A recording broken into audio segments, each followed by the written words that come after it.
गौतम बुद्ध के पास सुबह का समय, गौतम बुद्ध बैठे हैं और एक आदमी आया और उसने कहा कि आप ईश्वर में विश्वास करते हैं? ईश्वर है? बोले नहीं, ईश्वर नहीं है, वो केवल कल्पना मात्र है लोगों की। ईश्वर जैसी कोई चीज ही नहीं, ईश्वर नहीं। तुम हो और तुम अपने निर्वाण की सोचो। बुद्ध ने उसको ठीक से समझाया कि ईश्वर नहीं है। शाम को दूसरा आदमी आया। अभी वो मेरा मित्र मुझे मिला और आपने उसको समझाया कि ईश्वर नहीं है, और सुनकर के मुझे बड़ी प्रसन्नता हुई, इसलिए मैं आपके पास आया हूं कि आप ही गुरु बनाने लायक है। आपने बिल्कुल सही कहा, ईश्वर नहीं है। बुद्ध ने कहा, किसने कहा? ईश्वर ही है, सिवाय ईश्वर के कुछ नहीं है।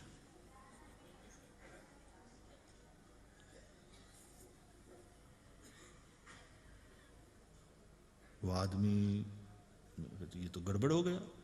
लेकिन आपने सुबह कहा था उस आदमी को ईश्वर नहीं है। बोले ठीक है, तुझको कहता हूं ईश्वर है।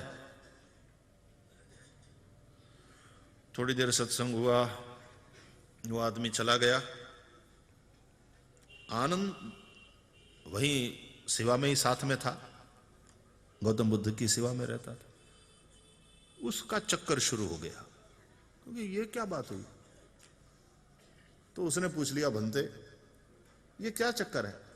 सुबह एक आदमी आता है, आप उसको समझाते हो कि ईश्वर नहीं है। शाम को एक आदमी आता है तो आप उसको समझाते हो कि ईश्वर है। ये क्या बात है? ये कैसा ज्ञान है? ये कैसा उपदेश? गौतम बुद्ध ने कहा, आनंद, दोनों में से एक भी जवाब तेरे लिए तो नहीं था, तू क्यों बीच में आया? प्रश्न तेरा नहीं है तो जवाब तेरा कैसे हो सकता? जिसने प्रश्न पूछा उसको जवाब दिया गया, और सुबह वाला जवाब उसी आदमी के लिए था जिसने वो प्रश्न किया था, और शाम वाला जवाब उस आदमी के लिए था जिसने वो प्रश्न किया था। इन दोनों में से कोई भी जवाब तेरे लिए नहीं है, क्योंकि तूने प्रश्न पूछा भी नहीं है। तू क्यों बीच में टांग अड़ाता है? लेकिन बोले, बनते ये समझ में नहीं आ रही बात, ये क्या है? बोले, सुबह जो आदमी आया वो ईश्वर में विश्वास करने वाला आदमी था, वो मानता था कि ईश्वर है। मैंने उसकी मान्यता को तोड़ना था, कह दिया ईश्वर जैसी कोई चीज नहीं है।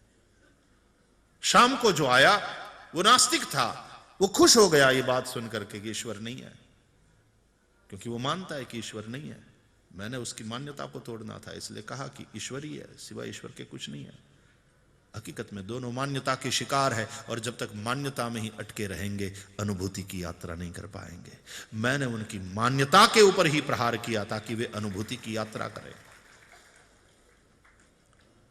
इसलिए जो मानते हैं कि ईश्वर है, ईश्वर ही है, सिवाय ईश्वर के कुछ नहीं है, और केवल ये मान्यता है,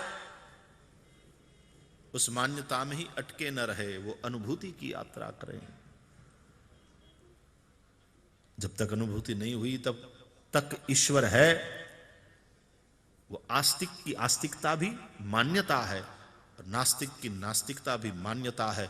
न आस्तिक की आस्तिकता प्रामाणिक है, न नास्तिक की नास्तिकता प्रामाणिक है। ये दोनों केवल मान्यता है।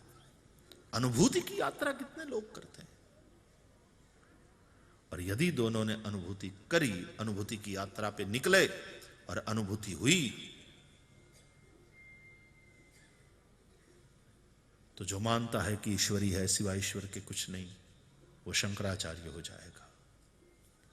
जो मानता है कि ईश्वर नहीं है, उसने अनुभूति की यात्रा करी, वो गौतम बुद्ध हो जाएगा। लेकिन अनुभूति की यात्रा तो करे। एक ब्रह्म की बात करेगा, दूसरा निर्वाण की बात करेगा।